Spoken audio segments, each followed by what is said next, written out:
تو پھر ایسے موقع پہ ہم کہتے ہیں کہ بھائی آپ کو جو ان سے عقیدت ہے وہ بزرگ ہونے کی بیس پہ نہیں ہے، وہ چہرہ نورانی ہونے کی بیس پہ ہے. یہ شکل بہت خوبصورت ہے. بعض دفعہ شکل میں مر رہے ہوتے ہیں لوگ. بھائی فراڈی کی بھی شکل خوبصورت تو ہو سکتی ہے نا.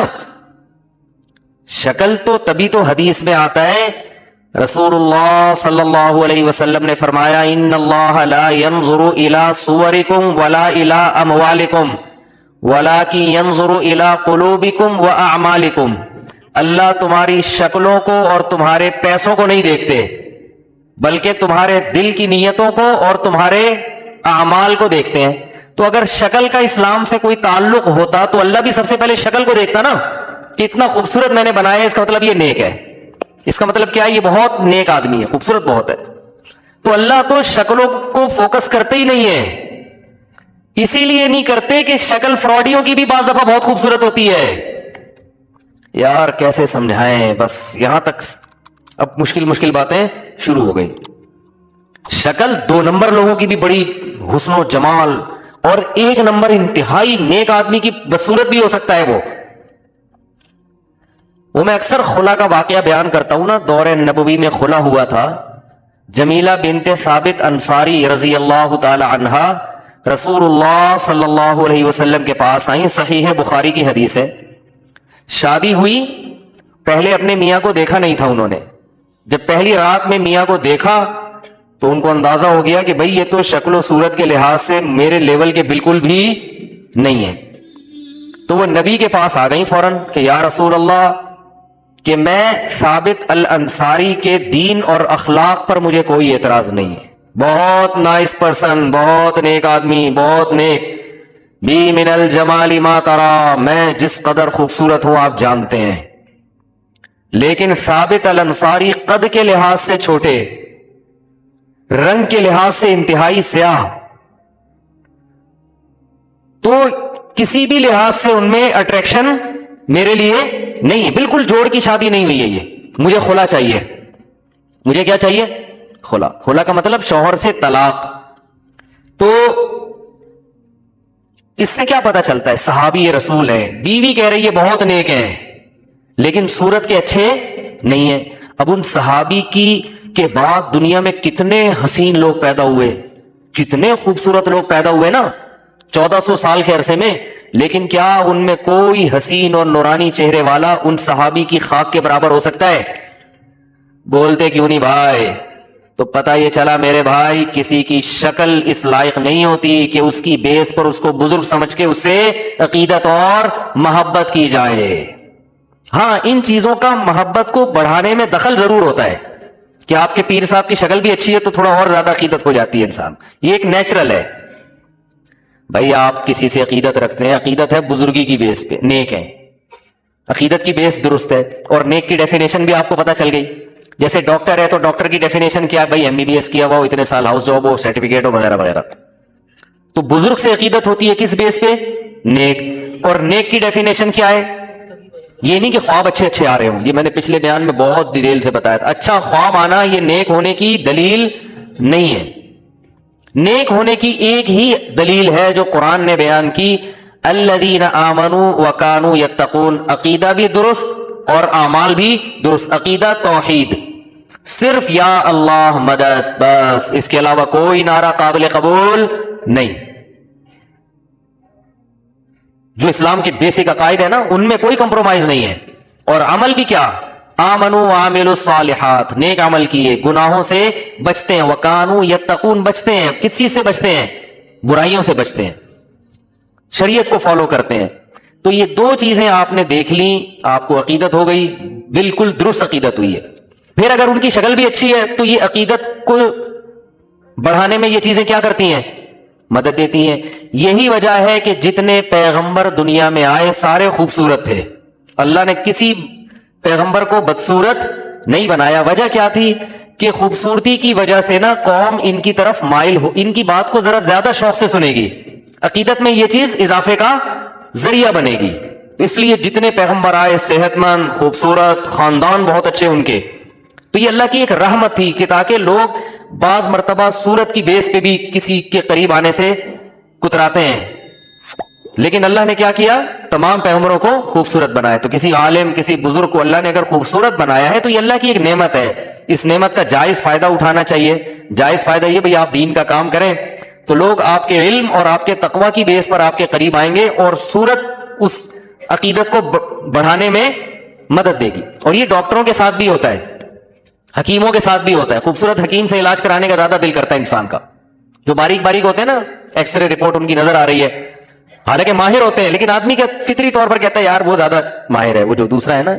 یہ انسانی نیچر ہے. ڈاکٹر بھی اگر خوبصورت ہوگا تو ویسے انسان اس کی طرف, یہ انسان کی نیچر ہے, جو چیز بھی اچھی لگتی ہے انسان اس کی طرف مائل ہوتا ہے. تو اس میں کوئی حرج نہیں ہے. لیکن بیس کیا ہے؟ بیس پہ سمجھوتا اور کمپرومائز نہیں ہوتا. ڈاکٹر سے عقیدت میڈیکل سائنس کی بیس پہ, تو پہلے اس میں مہارت ہو, باقی چیزیں بعد کی ہیں. نہیں آ رہی سمجھ میں بات؟ اور اگر ایک ڈاکٹر اپنے فن میں ماہر ہے, شکل کا اچھا نہیں ہے, دوسرا شکل کا اچھا ہے فن میں ماہر نہیں ہے, پھر شکل کے اچھے والے سے علاج کرانا یہ حماقت اور بے وقوفی ہے.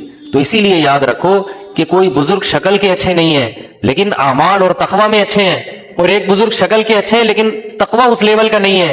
پھر بھی آپ کو اچھی شکل والے سے عقیدت ہو رہی ہے, اس سے نہیں ہو رہی, تو اس کا مطلب اس عقیدت کی بیس تقوی نہیں ہے, اس کی بیس کیا ہے؟ شکل ہے. پھر آپ میں فالٹ ہے یہ. تو یہ اتنی لمبی ڈیٹیل میں نے اس لیے بتائی کہ آج ہمارے ہاں علماء اور بزرگوں سے عقیدت کا جو معیار ہے وہ معیاری کیا ہوتا جا رہا ہے؟ ارے معیار. اور یہی وہ بیس تھی جس کی بیس پر مشرکین مکہ برباد ہوئے. انہوں نے کہا کہ یہ جو ہے نا ہمیں قیامت کے دن بخشوا دیں گے. اللہ نے جگہ جگہ فرمایا کہ یہ خود بھی بخشے جائیں گے کہ نہیں بخشے جائیں گے, پہلے اس پہ تو غور کرو. فَإِنَّكُمْ وَمَا تَعْبُدُونَ مِن دُونِ اللَّهِ حَصَبُ جَهَنَّمَ, فرمایا جن معبودوں کو تم پوجتے ہو نا بزرگوں کی مورتیاں بنا کے, اللہ ان مورتیوں کو تمہارے ساتھ جہنم کی آگ میں ڈالے گا. ان مورتیوں کو بھی اللہ تمہارے ساتھ جہنم میں ڈالے گا. تو اس لیے بھائی ہر چیز میں انسان کو کھوپڑی استعمال کرنی چاہیے, مجذوب بن کے, پاگل بن کے, دیوانہ بن کے, جدھر قوم جا رہی بس ادھر ہی چلنا. کسی نے جذباتی تقریر کر دی پاگلوں کی طرح اس پہ. ابھی دیکھو ایک سیاسی لیڈر کا انتقال ہوا تھا چند سال پہلے, تو میں نے دیکھا بہت سے لوگ جو ان کی جماعت میں تھے نا, اطلاعات آئی کہ ہارٹ اٹیک سے مر گئے غم میں. کچھ جناب رو رہے ہیں, پھوٹ رہے ہیں. ابے بھائی کس بات کی عقیدت؟ اتنے کیوں جذباتی ہو رہے ہو؟ کیا کیا دیا محترم نے آپ کو؟ میں نام نہیں لیتا, آج کل تھوڑا احتیاط کرتا ہوں میں. بس خامخواہ کی وہ ایک تقریر بہت اچھی لگ گئی تھی تو اتنی عقیدت ہو گئی, اتنی عقیدت. یہ سیاسی لوگ اپنی لیڈروں سے کتنی عقیدت کرتے ہیں, پاگل ہو رہے ہوتے ہیں. کوئی ان کے بارے میں نیگیٹو کمنٹ سننے کے لیے تیار نہیں ہوتا. دوسرے کی ہر پازیٹو چیز بھی نیگیٹو, اپنے والے کی ہر نیگیٹو چیز بھی پازیٹو. یہ سیاسی لوگوں میں بھی اندھی عقیدت بہت ہوتی ہے. وہ اس کا اپنے جو جس کو آپ فالو کر رہے ہیں نا, اس نے جو بھی الٹا کام کیا ہوگا قوم کے وسیع تر مفاد میں بعض دفعہ یہ بھی کرنا پڑتا ہے. یہ جواب ہے. یہ سب جگہ چل رہا ہے, کچھ کوئی ایک نہیں ہے. یہ اندھی عقیدت قیامت کے دن مروائے گی, یاد رکھو. قرآن کے الفاظ کیا ہیں؟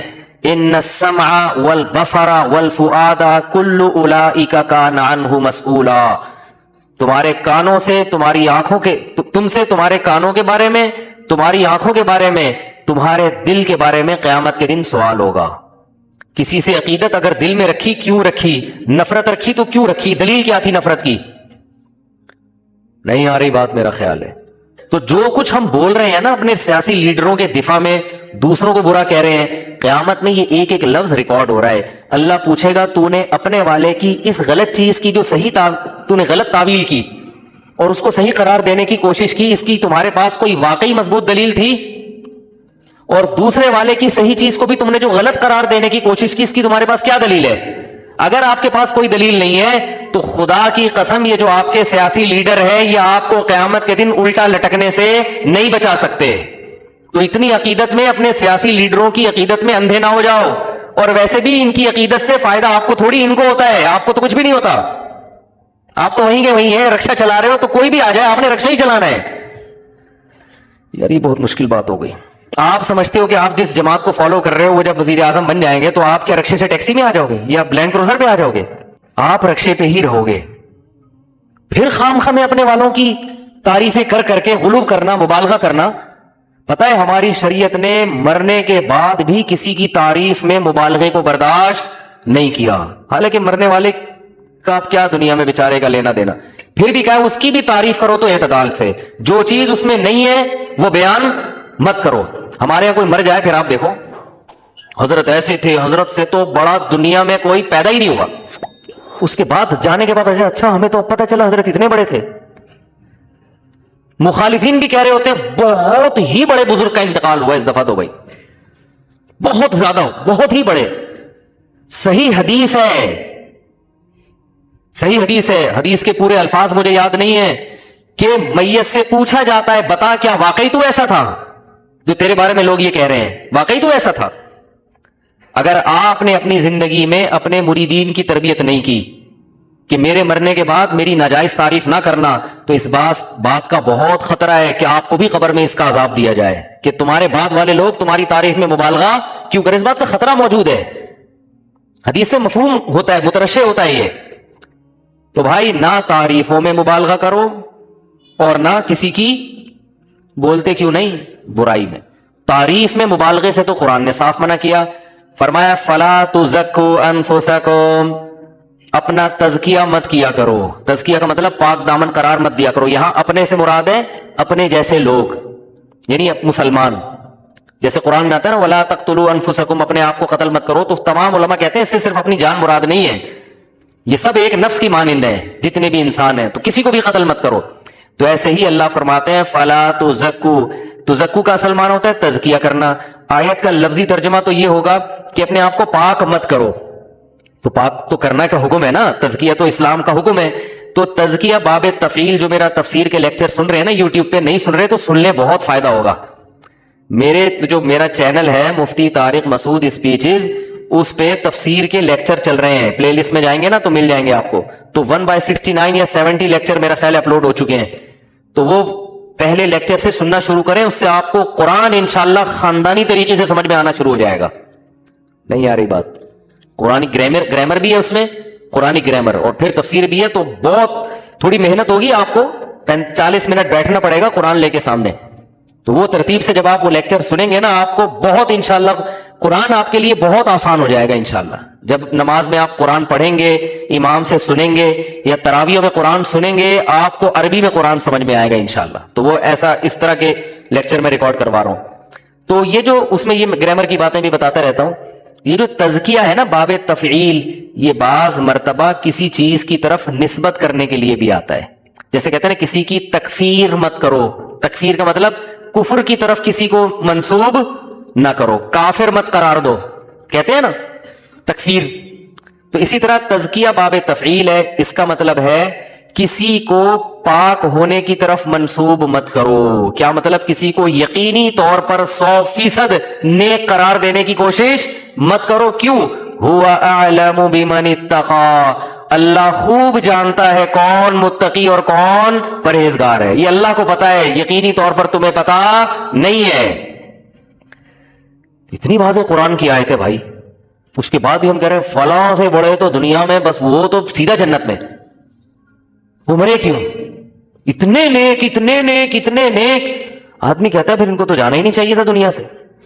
بس بولو بھائی، ہم اپنے گمان کے مطابق یہ خیال کرتے ہیں کہ بہت نیک تھے، ہماری رائے کے مطابق ہمارا خیال ہے کہ انشاءاللہ اللہ ان کی مغفرت کرے گا، اور یہ ان کے اوصاف تھے، یہ ان کی خاصیتیں تھیں جو واقعی تھیں، ان کو ہائی لائٹ کر دے انسان۔ یہ ٹھیک ہے، یہ تو صحابہ سے بھی، تابعین سے بھی ثابت، اسلاف سے بھی ثابت، اور قرآن نے اس سے منع نہیں کیا۔ لیکن یقینی طور پر کسی کی تعریف میں بہت زیادہ مبالغہ کرنا، یہ پھر اللہ پہ گویا ایک طرح سے اللہ اس کو اپنے اوپر الزام سمجھ رہے ہیں کہ مجھے نہیں پتا، تجھے مجھ سے بھی زیادہ پتا ہے، یہ گویا یہ انداز ہو گیا۔ جب اللہ کہہ رہے ہیں ہوا عالم، اللہ کو پتا ہے بھائی کون نیک ہے اور کون برا ہے، اور آگے اللہ نے فرمایا اللہ کو اتنا پتا ہے ہوا اعلم بکم اذ انتم اجنۃ فی بطون امہاتکم، وہ تمہیں اس وقت سے جانتا ہے جب تم اپنی ماں کے پیٹ میں چھپے ہوئے تھے، وہ تو اس وقت سے جانتا ہے، تو اس کو تم سمجھا رہے ہو کہ اللہ وہ بہت نیک تھا، اس کو وہ لازمی جنت میں جانا چاہیے۔ تو اللہ کے فرمایا وہ تمہیں اس وقت سے جانتے ہیں جب تمہاری ماں اور تمہارے باپ نہیں تمہیں جانتے تھے، اس وقت سے تمہاری خصوصیات اور سب کچھ ہم جانتے تھے تمہارے بارے میں۔ تو اس لیے جس نے جنت میں لے کے جانا ہے، جس نے جہنم میں لے کے جانا ہے، اس کو پتا ہے۔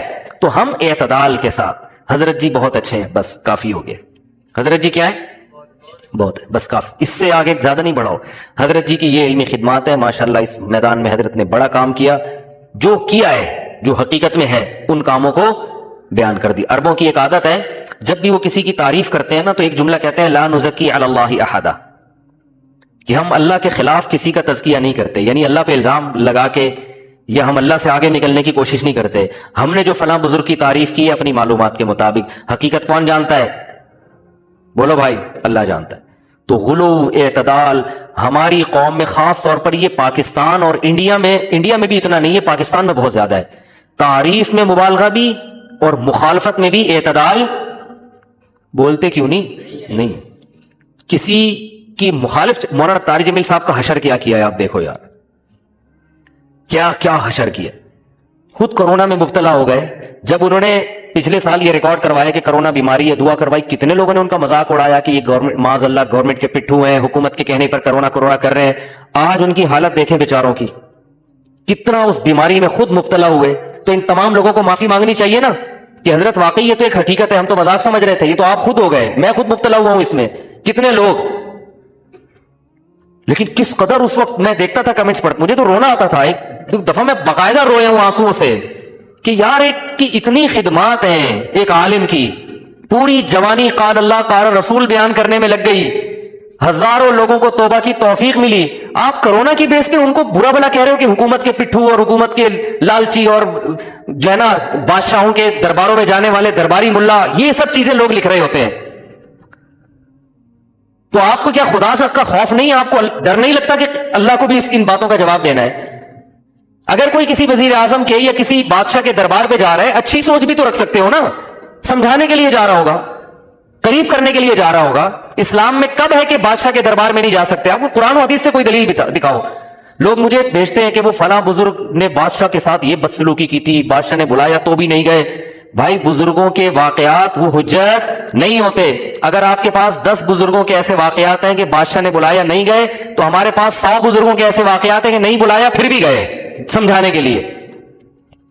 تو بزرگوں کے تو دونوں طرح کے واقعات ملتے ہیں. جس بزرگ نے جس لحاظ سے جس بات کو بہتر سمجھا انہوں نے اس پر عمل کیا، ان پر کوئی الزام نہیں ہے.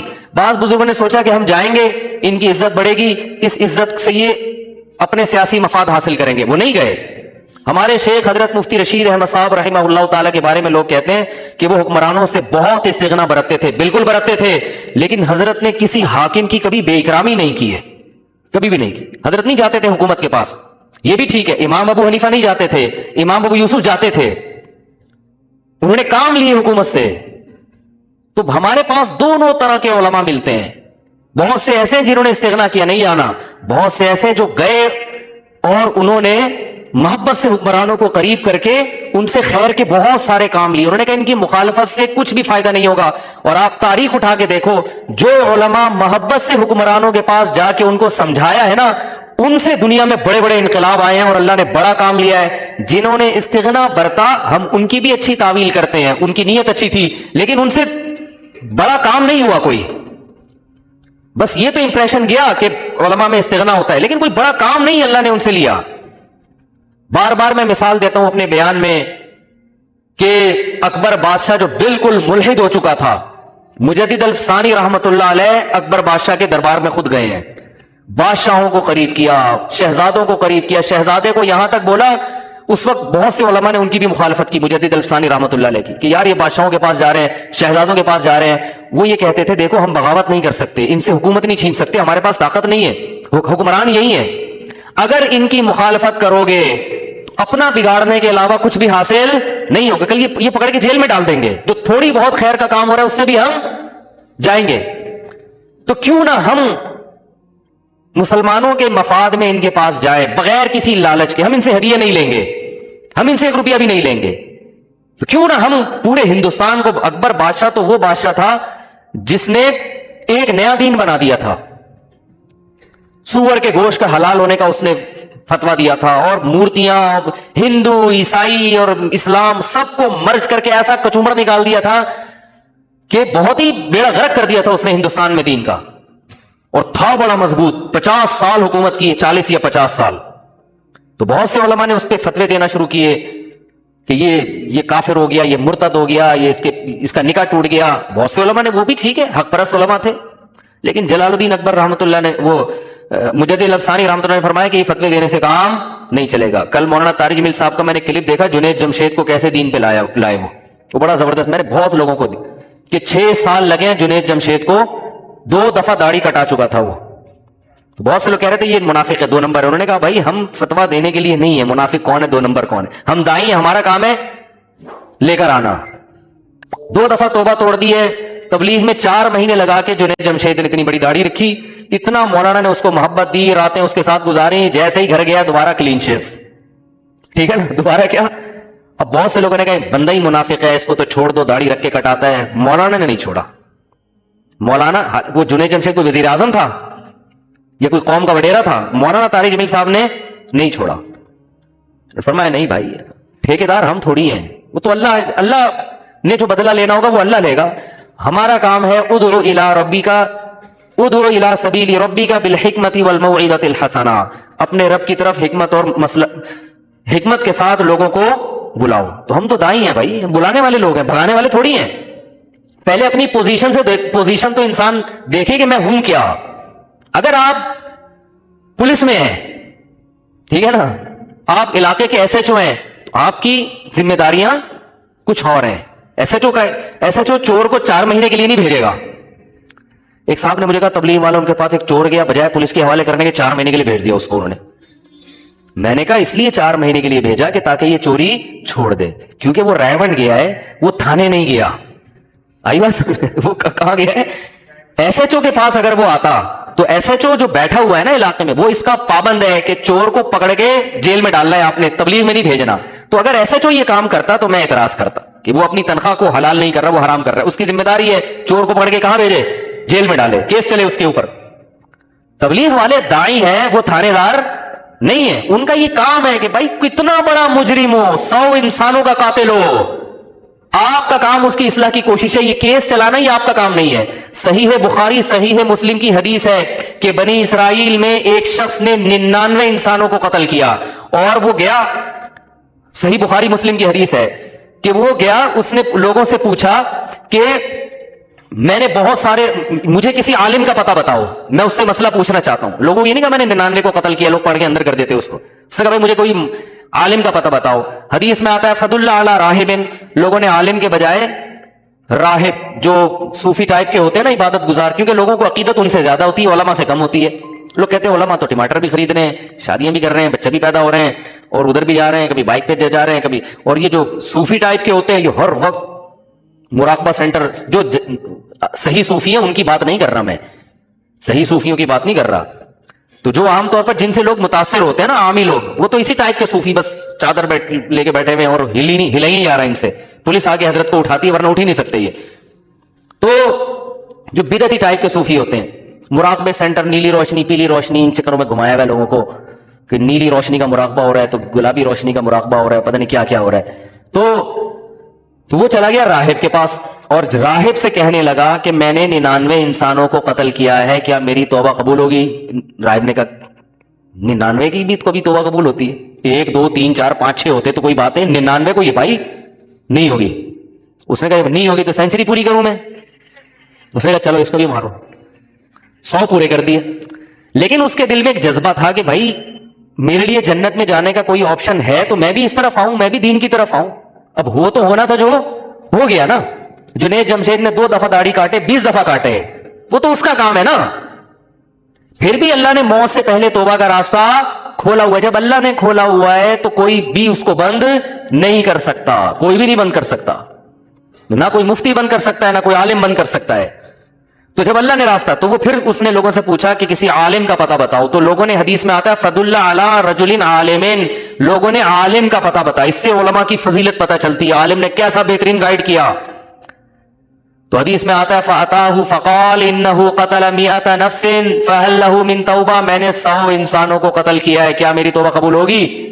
اب جو لوگ یہ کہتے ہیں نا تبلیغ والے چور کو بھی اور قاتل کو بھی تبلیغ میں بھیج دیتے ہیں, پولیس کے حوالے نہیں کرتے, ان کا اس حدیث میں جواب ہے. ان عالم کو چاہیے تھا فوراً تھانے فون کرتا, 100 بندوں کا قاتل موسٹ وانٹڈ جن کی اتنی FIR کٹی ہوئی ہیں میرے پاس ہے, آ جاؤ. کیا خیال ہے؟ کرنا چاہیے تھا نا. نا نا نا نا, ان کو یہ الاؤ نہیں تھا. ایک آدمی خود چل کے آیا ہے, توبہ کے ارادے سے اپنی اصلاح کرنا چاہتا ہے. ابھی پولیس کو نہیں فون کریں گے آپ, ابھی اس کو توبہ کا طریقہ بتائیں گے. بھائی یہ آپشن ہے. باقی پولیس جانو, تم جانو, جن بندوں کو تم نے مارے ان کے لواحقین جانے, وہ تمہارا ایڈک ہے. ہاں وہ تمہارے جس کو مارا ہے اس کا کوئی چاچا ماموں مل جائے تو وہ پکڑ لے تو وہ تمہارا ایڈک ہے, پھر میں چھڑوانے نہیں آؤں گا. تو ان عالم نے کیا فرمایا, نام من یحول بینہ و بین التوبہ, کیوں نہیں توبہ قبول ہوگی بھائی, کس نے کہہ دیا, کیسا اپریشیٹ کیا جا رہا ہے اس. یہ ہے داعی, یعنی وہ عالم مسئلہ بھی بتا رہے ہیں اور دین کی دعوت بھی دے رہے ہیں, صرف فتویٰ نہیں دے رہے کہ تو نے چونکہ 100 آدمیوں کو قتل کیا ہے, یا تو یہ فتویٰ دیتے تو جائے گا ہی جہنم میں, اور 1-2 کے بعد آ جاتا ہے نا, اب 100 کے بعد آ رہا ہے. یہ بھی فتویٰ نہیں دیا کہ ہاں تیری توبہ قبول ہوگی, بس اس فتوے پر اکتفا نہیں کیا, فتوے کے ساتھ ساتھ اس کو گائیڈ کیا ہے, دین کی دعوت دی ہے, اس کو طریقہ بتایا ہے کہ بھائی تو ایسا کر, تو 100 انسانوں کو قتل تو کر چکا ہے, لیکن تو اگر توبہ کر لے گا نا تو توبہ تجھ سے دوبارہ ٹوٹے گی, پھر کوئی پیسے کی لالچ دے گا, بندہ مار دے گا. تو اس لیے ایسا کرو, انطلق الی ارض کذا و کذا, فلاں علاقے میں جاؤ, فإن بها اناسا یعبدون اللہ, وہاں کچھ نیک لوگ رہتے ہیں جو اللہ کی عبادت کرتے ہیں, فاعبد اللہ معہم, تم بھی وہاں رہ کر اللہ والوں کے ساتھ رہو, ولا ترجع الی ارضک فإنها ارض سوء, اس زمین کی طرف واپس لوٹ کے مت آنا, یہ برے لوگوں کی زمین ہے, یہاں رہ کر تم دوبارہ بگڑ جاؤ گے. کتنا اچھا گائیڈ کر رہے ہیں نا اس کو. تو جنید جمشید کو بھی اسی طرح سے انہوں نے گائیڈ کیا, بھائی 2 دفعہ داڑھی کٹائی ہو, 10 دفعہ کٹائی ہو, ہم نے اس کو اچھا ماحول دینا ہے. وہ فرماتے ہیں میں نے اس کو مسجد میں سلایا, وہ اپنے ساتھ دوبارہ نکالا, 4 مہینے کے بعد داڑھی کٹا کے وہ واپس گلوکار بن گیا, تو پھر وہ تو آ نہیں رہا تھا, فرمائے میں نے اپنے خرچ میں ان کی ٹکٹ کرا دی. جنید جمشید نا شرمندگی کی وجہ سے مولانا سے ملنا نہیں چاہ رہا تھا کہ میں دوسری دفعہ داڑھی کٹائی ہے, کیا آپ بولیں گے اتنی بڑی داڑھی رکھ کے کاٹ دی. تو مولانا کہتے ہیں کہ میں نے اس کا ٹکٹ خود کرایا, تو نہیں ملنا چاہ رہا, میں تو ملوں گا بھائی, تو میری جو ذمہ داری ہے وہ میں پوری, بولتے کیوں نہیں, کیا ہو گیا, میں کروں گا. وہ اس کو شرم آ رہی تھی, کہا نہیں بھائی ٹکٹ کرا دیا, آ جاؤ. تو آ گیا, پھر اس پہ دوبارہ سے تبلیغ والے مسالے لے کے بیٹھے ہوئے ہوتے ہیں دوبارہ سے. وہ انسان بنانے والا جونپور کا قصہ تو بہت دفعہ سنا ہے نا, جونپور کا قصہ نہیں سنا کبھی آپ نے, وہ بہت دفعہ سن چکے ہیں, چھوڑو وہ پھر لوگ بور ہو جاتے ہیں. وہ ایک دیہاتی ہے نا, کیا کریں پھر بات آ گئی ہے. ایک دیہاتی گیا, کسی قاری صاحب کو دیکھا, قاری صاحب کسی بچے کو کہہ رہے ہیں کم بخت تو گدھا تھا, میں نے تجھے انسان بنایا, یعنی انسان بنائے, تربیت کی. وہ دیہاتی بڑا حیران ہوا, بھائی یہاں گدھوں کو بھی انسان بنا دیتے ہیں. وہ بیچارہ, اس کو نہیں پتا تھے شہری زبان کے محاورے, تو وہ اپنا گدھا لے کر آیا, قاری صاحب اس کو بھی انسان بنا دو, قاری صاحب اس کو بھی. اب قاری صاحب کو مذاق سوجا, انہوں نے کہا یہ تو بہت ہی بیوقوف ہے. قاری صاحب نے کہا ٹھیک ہے چھوڑ جاؤ, مسالہ لگانا پڑے گا, انسان بن جائے گا. وہ 3-4 دن کے بعد آیا, قاری صاحب میرا گدھا انسان بن گیا. اس نے کہا وہ مسالہ زیادہ لگ گیا تھا, وہ نارمل انسان نہیں, اعلیٰ درجے کا انسان بن گیا, اور وہ جونپور کا قاضی بن گیا, جج بن گیا ہے. چھوٹا نہیں ہوتا نا جج, تو بہت بڑا ہوتا ہے. اب وہ جو جونپور کا جج ہے نا, وہ تیرا کیا ہے, وہ تیرا بیٹا ہے, جو سوری تیرا گدھا ہے, جو ہے نا, میں نے جونپور کا جج بنا دیا اس کو. اب یہ گیا جونپور, قاضی صاحب بیٹھے ہوئے فیصلے کرنے ہیں. یہ قاضی صاحب سے کہتا ہے, یوں کر کے بلا رہے, قاضی کو غصہ ہے, کیا مسئلہ ہے بھائی, پھر گھاس لایا نا, ہوش ہوش ہوش.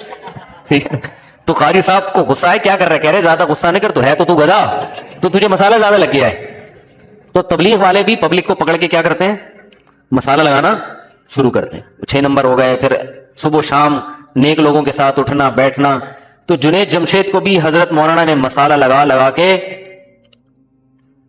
بہت زیادہ مسالہ, تیسری دفعہ جو مسالہ لگا نا, ٹھیک ہے نا, اس میں پپیتا بھی لگایا انہوں نے, ٹھیک. تو وہ پھر توبہ کر لی اسے سچی, اور موت کس پر ہوئی ہے, توبہ پر.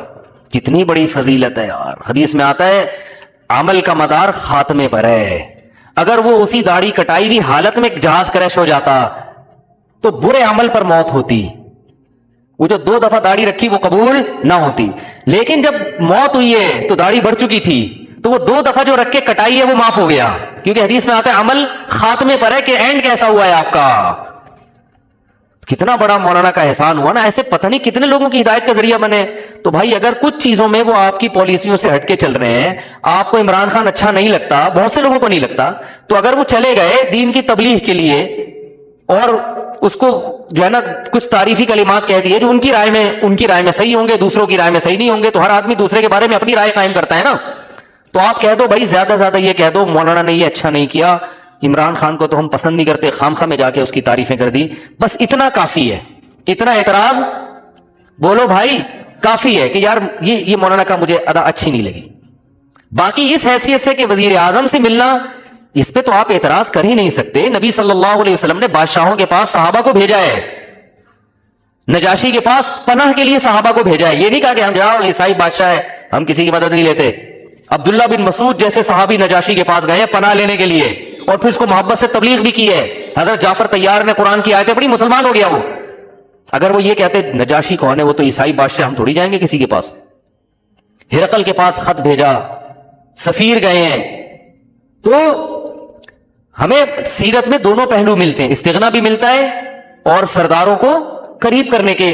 نبی نے سرداروں کے پاس بھی گئے آپ صلی اللہ علیہ وسلم, صحابہ بھی گئے ہیں. تو میں مجدد الفسانی رحمۃ اللہ علیہ کا بتا رہا تھا کہ انہوں نے بہت سے علماء نے فتوے دیے کہ یہ جناب اکبر بادشاہ ایسا ہے, یہ کافر ہو گیا, نکاح ٹوٹ گیا وغیرہ وغیرہ. انہوں نے کہا بھائی سارا حکومت اسی کے ہاتھ میں ہے, تو اگر ہم اس سے محبت دیں گے, اس کے قریب جائیں گے تو بہت کچھ کروا سکتے ہیں. اور اس طرح کا اگر ہمارا رویہ رہا تو اس سے ہندوستان میں شر کے علاوہ کچھ بھی نہیں پھیلے گا, مزید یہ علماء سے دور ہو جائے گا.